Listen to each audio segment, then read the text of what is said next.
This is Hitler's bunker. Let's see what's hidden deep inside.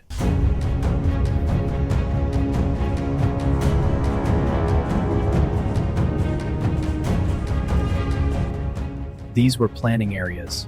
Everyone once worked here in silence.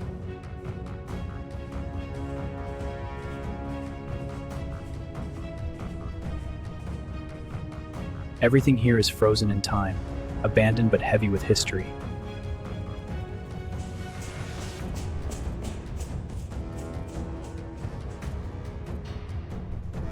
Power once lived here, now only decay remains.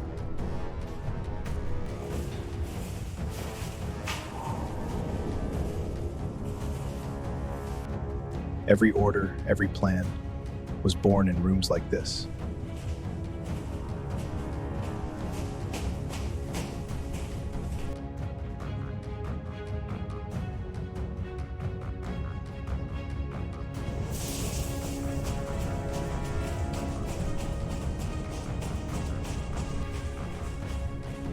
This was the heart of the bunker.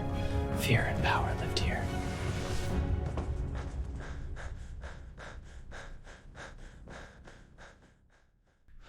This bunker is massive, and we've only explored one side. Next time we go beyond this door. Subscribe and stay with the journey.